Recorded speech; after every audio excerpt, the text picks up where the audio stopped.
Welcome to Beyond Ocean and Maine, MCM's news magazine program. I'm Robert Goitis. South Shore Stars opened a new learning center in Weymouth last fall, which became a Chapter 766 approved school more recently. MCM was lucky enough to have a look inside this new learning center and what it provides to its students. So the Star School Learning Center is a school. It's a 766 school that has been approved to support students who have dyslexia and language disabilities. And so that is a project that just started this last fall to give kids a place to get what they need and still have a regular day at the end of the day. So it started really with the former CEO, Jennifer Curtis, and Anastasia Frank. She was the former director, and they came together with a bunch of families. They saw the need. There were lots of stakeholders who supported it. And so it was really a place for kids to get what they needed without having to travel multiple hours, across the state of Massachusetts to get what they needed. So that's how it started. So we are a Chapter 766 approved school. And in short, what that means is that we can take public funding. And a Chapter 766 school is approved by the state of Massachusetts for students that the public school setting is not able to meet their individualized learning needs. So typically a Chapter 766 school provides specialized instruction and specialized learning supports for a student. So we do work with our local public school systems and they can refer a student to us. So our student profile is typically students with average to above average cognitive ability. Our students may or may not have a diagnosis of dyslexia or other language-based learning disabilities, but they do have a history of difficulties with reading and writing. Our students may have other needs such as ADHD or mild to moderate expressive or receptive language difficulties. We recently added the middle school level because we wanted to give our students an opportunity to stay a while, to get the help they needed so that they could return back to the school district. So it's those students that have dyslexia and language disabilities, but often you'll find that kids have a combination of disabilities, which might be ADD, ADHD, somewhere on the spectrum, and so that's also included.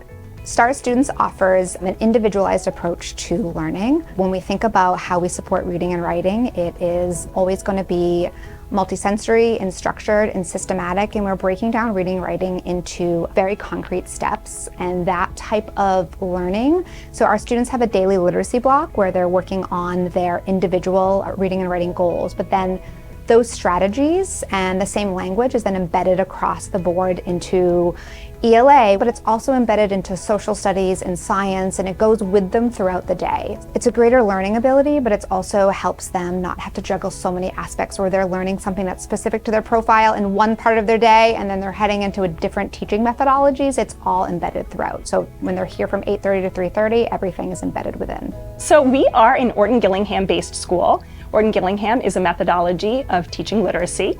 So we use Orton-Gillingham in our foundational literacy block, as well as we use those methodologies and those strategies throughout our day in our science, social studies, math classes as well. Lots of great feedback. The parents love it. They are really thrilled to see the growth that their children have made and the confidence as well. And the parents are absolutely thrilled. We just had a Love of Literacy event at a restaurant and almost all of the parents were there. We had a parent who was one of the guest speakers as well, just saying how her child's life has changed significantly, and that confidence is coming home now instead of that sadness of not feeling that they belong and that they're not able to do. But here they're able to do, they're learning the skills, and they're getting the confidence that they need. Hearing that their kids want to go to school, come home happy, and are smiling at school was really the best kind of feedback. It feels incredible. As an educator, I think that's always the goal, is that we want our students to be learning, and then we want our students to have joy and to go to school every day and feel like they're capable and that we can see them for their brilliance. And so it feels amazing to be able to do that and have that be part of their story. To receive feedback from our families has been incredible. I think confidence, it's something that our students struggled with in the past. Our students came to us with some educational trauma. Their journeys to get to a specialized school was long and oftentimes very emotional. And to see our students here thriving every day, coming to school happy. A lot of times students are students who may have had a little school reluctance in the past, and I joke saying we have to kick them out the door at the end of the day because they want to stay with us and they love being here so much, and we love having them here, and it's really an impactful environment to work in, and it's special for these students to make that progress. I would say I am most proud of that. Every day, it's quite obvious that we are changing the trajectory of our students' lives. And that is always the goal as an educator, but it feels really good when it's within your reach and then when you see and feel success in that. I am most proud of our students. They have come a long way, not just their reading and their writing, but their ability to show up for themselves every day.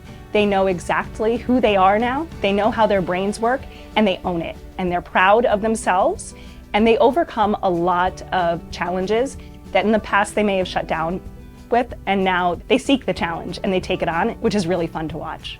We want to be a resource to not just our families that are currently here, we want to be a resource to the community. We want our prospective families to connect with our current families, to build those relationships.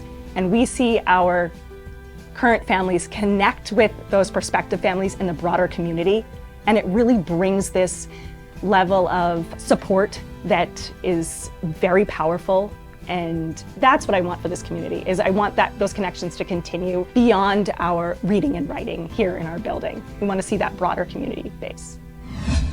This concludes this edition of Beyond Ocean and Maine. Tune in next time. I'm Robert Goitis. Thank you very much for watching.